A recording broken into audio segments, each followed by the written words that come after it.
Clean একটি অত্যন্ত থ্রিলারপূর্ণ, আবেগময় এবং অ্যাকশনভিত্তিক মুভি যেখানে একটি বোন তার ভাই ও সত্যের জন্য জীবন বাজি রেখে দাঁড়ায় সন্ত্রাস, দুর্নীতি ও ভণ্ডামির বিরুদ্ধে।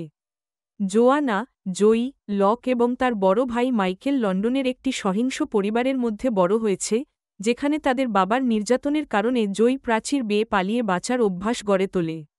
২০ বছর পর, প্রাপ্তবয়স্ক অবস্থায় ও সাবেক সৈনিক হিসেবে, যিনি একবার একজন নারীবিদ্বেষী সহকর্মীকে মারধর করাই সেনাবাহিনী ছেড়ে দেন, জয়ী এখন মাইকেলের দেখভাল করে।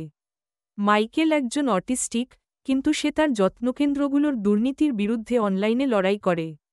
একদিন, তাকে বাধ্য হয়ে মাইকেলকে নিয়ে যেতে হয় তার কর্মস্থলে ক্যানারি ওয়ার্ফের 1 কানাডা স্কয়ার বিল্ডিংয়ে, যেখানে সে একজন জানালা পরিষ্কারকারীর উইন্ডো ক্লিনার কাজ করে। জয়ী যখন সহকর্মী নোয়ার সঙ্গে ভবনের জানালা পরিষ্কার করছিল, তখন এক অপ্রস্তুত মুহূর্তে মাইকেল পালিয়ে যায়, জয়ীর কাছে পৌঁছাতে চেয়ে। এই সময় বিল্ডিংয়ে এগনিয়ান এনার্জি কোম্পানির একটি শেয়ার হোল্ডার গালা চলছিল। ঠিক তখনই আর্থ রেভলিউশন নামের একটি পরিবেশবাদী গ্রুপ, যার সদস্য নোয়াও, একটি সহিংস অভিযান চালায়, স্লিপিং গ্যাস ছড়িয়ে প্রশাসক ও অতিথিদের জিম্মি করে ফেলে। কোম্পানির মালিক জেফ্রি এবং জেরাল্ড মিল্টনদেরও আটক করা হয়। গ্রুপের নেতা মার্কাস ব্লেক চায় এগনিয়ানের ভণ্ডামি ফাঁস করতে, যারা পরিবেশ রক্ষার কথা বললেও বাস্তবে পরিবেশ দূষণ করছে, এবং পূর্বে গ্রেপ্তার হওয়া গ্রুপের সদস্যদেরকে বিচার না করেই মেরে ফেলেছে। কিন্তু জেফ্রি কথা বলার চেষ্টা করলে, নোয়া ব্লেকের আদেশ অমান্য করে তাকে গুলি করে হত্যা করে এবং জেরাল্ড পালিয়ে যায়। পরে নোয়া তাকে ও তার অনুসারীদেরও হত্যা করে, নেতৃত্ব নিজের হাতে তুলে নেয় এবং সব জিম্মিদের শরীরে বিস্ফোরক লাগিয়ে দেয়, যেটি একটি ডেড ম্যান সুইচ এর সঙ্গে নোয়ার হৃদস্পন্দনের মাধ্যমে সংযুক্ত। জয়ী ও মাইকেল অজ্ঞান হওয়ার হাত থেকে অল্পের জন্য রক্ষা পায়, কিন্তু জয়ী ভবনের বাইরের দেয়ালে আটকে পড়ে।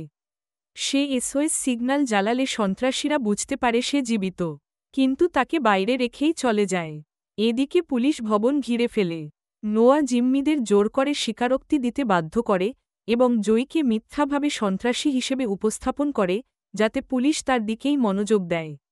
তবে পুলিশ টাস্কফোর্সের প্রধান ক্লেয়ার হিউম সন্দেহ করে এবং জয়ীর সঙ্গে যোগাযোগের সুযোগ করে দেয়। হিউম যখন নোয়ার সঙ্গে সমঝোতা করতে ব্যর্থ হন, তখন জয়ীকে ভবনের ভিতর ঢুকে সুযোগ তৈরি করতে বলেন যাতে সোয়াট দল অভিযান চালাতে পারে। নোয়া জয়ীকে মেরে ফেলার জন্য নিচে একটি বিস্ফোরক নামিয়ে দেয়, কিন্তু সে অল্পের জন্য বেঁচে যায়। হিউমের নির্দেশে সোয়াট দল ভবনের বুলেটপ্রুফ কাচে গুলি চালিয়ে কিছু ছিদ্র করে, যার মাধ্যমে মাইকেলের সাহায্যে জয়ী ভিতরে ঢোকে। নোয়া তাদের পিছু ধাওয়া করতে লোক পাঠায়, কিন্তু জয়ী ও মাইকেল তাদের হত্যা করে অস্ত্র দখল করে। তারা কন্ট্রোল রুম নিয়ন্ত্রণে নেয় এবং নোয়ার একটি পুরনো ইউটিউব ভিডিও দেখে, যেখানে সে বলে ভবন ও জিম্মিদের উড়িয়ে দেবে। মাইকেল সেই ভিডিও ইন্টারনেটে ছড়িয়ে দেয়, যাতে নোয়ার উদ্দেশ্যের আসল রূপ প্রকাশ পায়। তারপর সে জিম্মিদের জোরপূর্বক নেওয়া স্বীকারোক্তিগুলো একটি ইউএসবি ড্রাইভে সংরক্ষণ করে।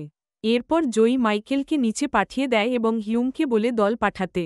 সে নিজে নোয়াকে ফাঁদে ফেলে বিস্ফোরকের রিমোট তার হাত থেকে নিয়ে নিজের হাতে বেঁধে নেয়, এবং মারামারি এক পর্যায়ে নোয়াকে ভবনের ধ্বস্ত অংশ দিয়ে নিচে ফেলে দেয়।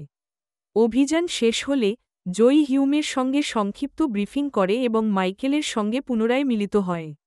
তারা সেই ইউএসবি ড্রাইভের তথ্য দিয়ে এগনিয়ানের দুর্নীতি জনসমক্ষে ফাঁস করে এবং পরে কিছুটা শান্তির জন্য সমুদ্র তীরে চলে যায়।